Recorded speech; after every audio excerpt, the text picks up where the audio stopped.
Pregnancy test करना बहुत आसान है।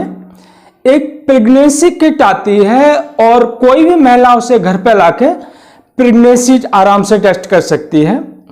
लेकिन कभी कभी ऐसी सिचुएशन पैदा होती है कि महिला भयंकर गलती कर जाती है और वो नेगेटिव को पॉजिटिव और पॉजिटिव को नेगेटिव प्रेगनेंसी समझ लेती हैं। तो आज के वीडियो में हम इसी पर बात करेंगे कि प्रेगनेंसी कैसे टेस्ट करते हैं, प्रेगनेंसी टेस्ट की जो फिजियोलॉजिकल मैकेनिज्म है वो क्या है और वो कौन सी गलती है जिसके द्वारा महिलाएं पॉजिटिव को नेगेटिव या नेगेटिव को पॉजिटिव प्रेगनेंसी समझ लेती हैं। तो नमस्कार दोस्तों, मैं हूं डॉक्टर रामप्रकाश अनंत और आप देख रहे हैं जन स्वास्थ्य। दोस्तों, वीडियो शुरू करने से पहले मैं फिर आपसे एक बार अपील करना चाहता हूं कि यह एक साइंटिफिक चैनल है। मेडिकल साइंस और हेल्थ से जुड़ी हुई साइंटिफिक और ऑथेंटिक जानकारी आपको इस चैनल पर मिलेगी। तो अगर चैनल आपने सब्सक्राइब न किया हो तो कर लें और वीडियो पसंद आने पर लाइक करें और शेयर कर ज्यादा से ज्यादा लोगों तक पहुंचाएं।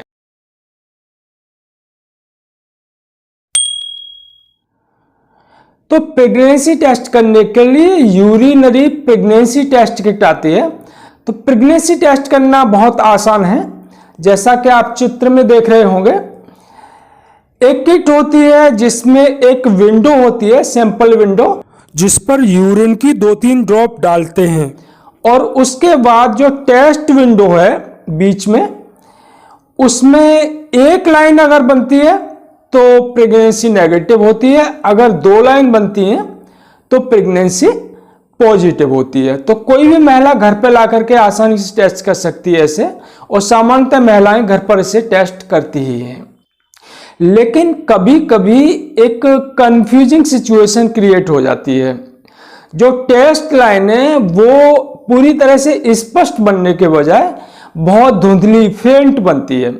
जैसा कि आप चित्र में देख रहे होंगे, जो ऊपर वाली लाइन है बहुत ज्यादा धुंधली है और नीचे वाली लाइन है वो थोड़ी स्पष्ट दिखाई दे रही है।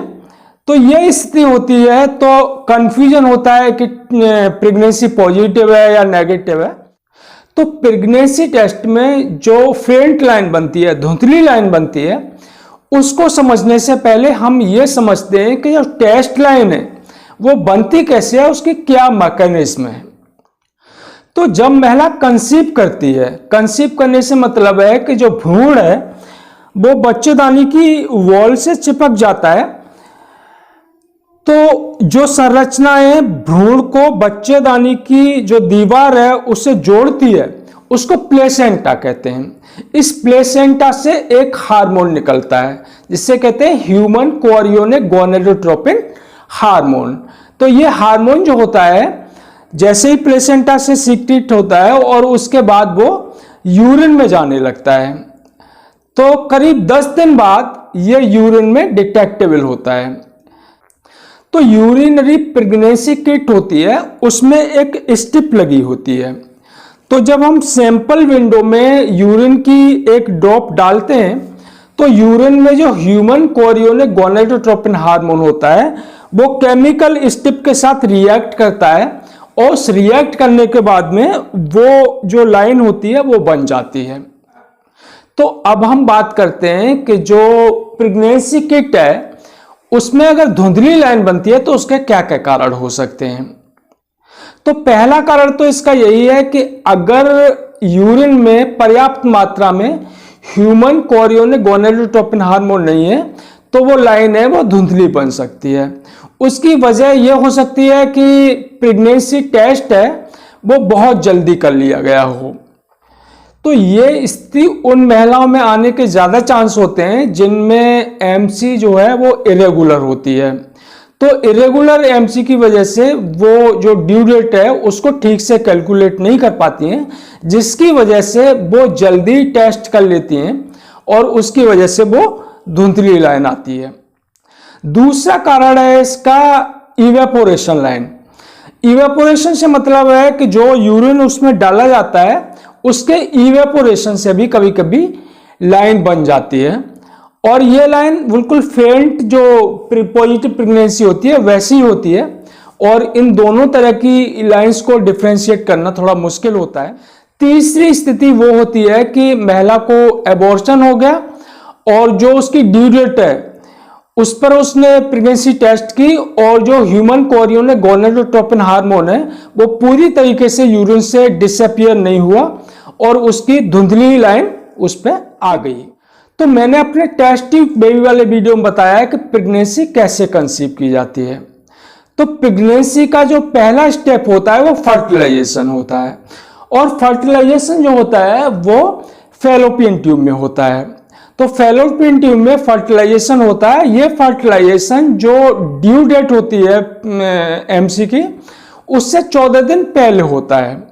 तो 14 दिन पहले फर्टिलाइजेशन हुआ फैलोपियन ट्यूब में और उस फैलोपियन ट्यूब से जो एम्ब्रियो है, जो भ्रूण है, वो 4 दिन लगाता है जो बच्चादानी की जो कैविटी होती है उसमें प्रवेश करने में और 2.5 दिन लगते हैं उस बच्चादानी से चिपकने में। तो 6.5 दिन बच्चेदानी से चिपकने में यानी कि प्लेसेंटा बनने में हो गए और 10 दिन में वो उतना human Korean gonadotropin hormone secrete कर पाएगा कि वो यूरिन में आसानी से डिटेक्ट हो सके।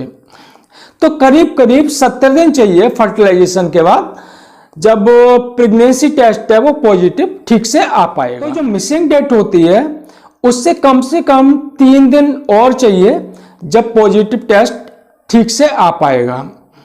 इसके अलावा जो प्रेगनेंसी किट बनाने वाली जो कंपनी है उनमें अलग अलग कंपनियों की जो प्रेगनेंसी किट होती है उनकी सेंसिटिविटी अलग अलग होती है।